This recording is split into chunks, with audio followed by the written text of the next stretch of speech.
Welcome friends, in this video I want to introduce the concept of linear speed. You might say, what does that ever have to do with circles? Well, let's take a look at this. I have a big circle and I have a small circle, as you see here. Now, what I'm going to do is lay out some string along the circles. Why would I do that? Because the goal is to illustrate that the concept of linear speed when you're moving in a circle actually makes sense in the first place. So look. I took a little string and I formed more or less a circle with it. It doesn't have to be perfect, right? If you had like the bottom of a cup, you could lay it along the bottom of a cup and make it perfect. But this is good enough for our purposes. It gets the idea across. I'm going to repeat that also for this much bigger circle here. Well, I'm not sure it's much bigger. It's bigger though. But it looks as shown right here, okay? So I have circles, approximations to circles. Now, take a look. The concept of linear speed arises simply because you can do this. You can take, for example, the small circle, you can snip that string and you can lay it out as a line. You see this? Now it's clearly a line. So by traveling along the circumference of the little circle, it's equivalent to traveling the same distance as the length of the string right here, and that's it, you see? So we can even measure that. Take a look. In this particular case, I'm going to use centimeters here.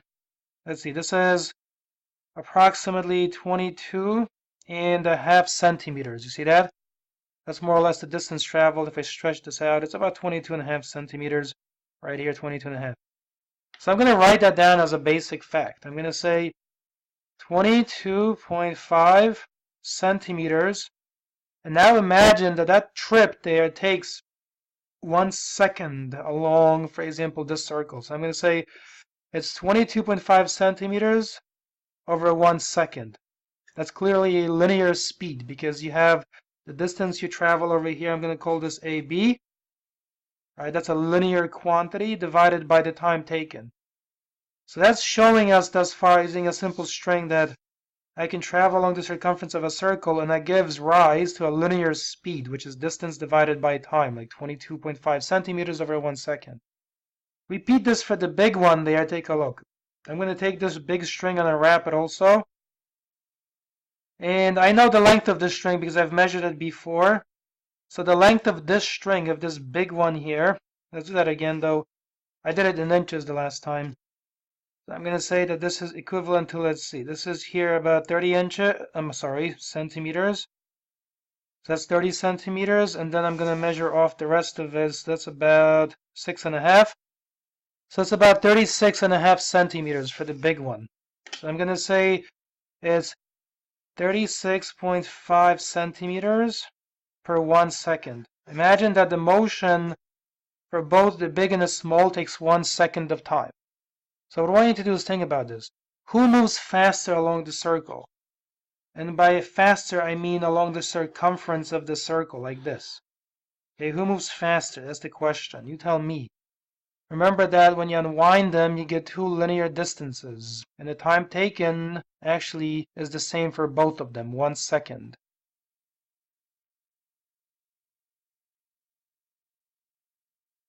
So I would definitely say that clearly the motion along the big circle is faster along the circumference of the circle.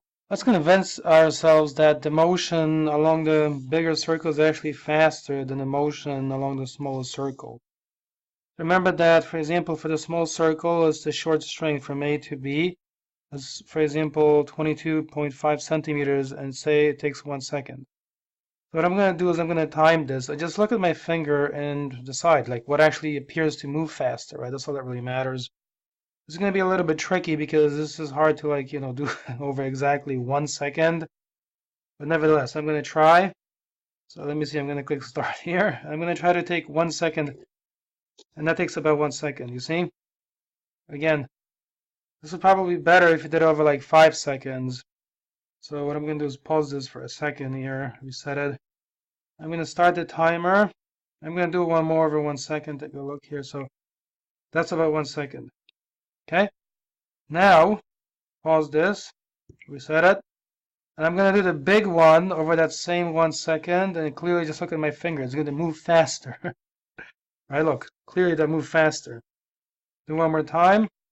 Doesn't have to be perfect, but look, clearly that took faster, right, in terms of motion. That was faster. So Obviously, I could refine this, right, by actually, getting two toy cars and moving them this way or something. But this gets the point across. And the last thing I want to talk about with this is that there's another kind of speed that you have to worry about or consider when you're moving along circles, which is this one.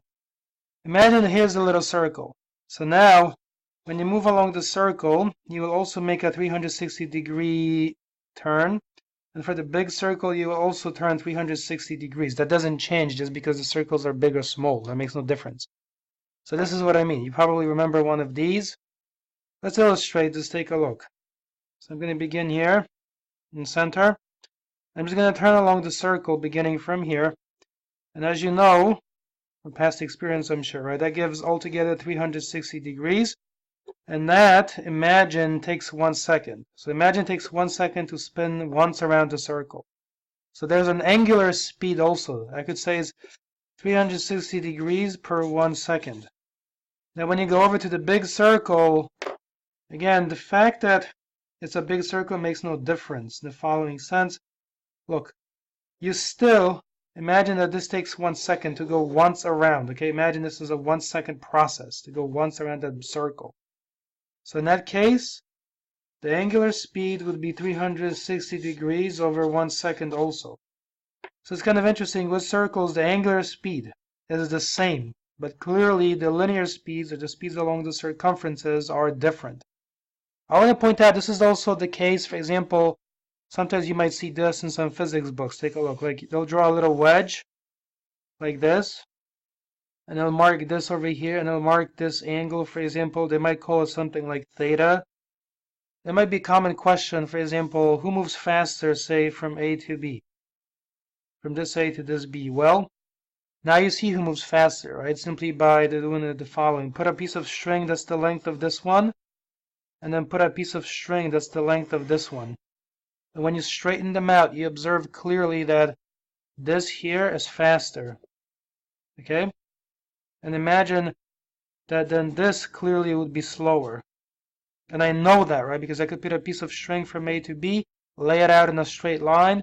If I did that, you see that this here is clearly bigger than that, right? Look, these are almost straight already anyway. So even if I approximate here, I can approximate right now. Take a look. I can bend my ruler to fit the shape here more or less. Take a look. So when I bend my ruler to fit that shape, let me see here. I need to do it the right way from here to here. Kind of tricky. So I'm going to do it this way. Bend my ruler. So that gives approximately, let's see, when I bend my ruler, 6 centimeters, you see? But when I bend this ruler along this arc, that's only approximately 4 centimeters. You see that? So that's telling me that this is about 6 centimeters, and that there's about 4 centimeters. Clearly, this is bigger than that. But the angle that you make is the same for both of them, right? Look. Begin with the ruler and now turn the ruler. Look carefully. See this? There's only one angle involved right here. See this? There's only one angle that is made. For that reason, I can say that the angular speed is the same. So linear speeds along the arcs, different. The farther you out, the faster you move. There's only one angle involved. So for both of these, you could say there's only one angular speed. And that's it. That angular speed you could find, for example, by taking theta, which is the angle that you make, and then dividing that by the time that passes, which is t, for example, you see?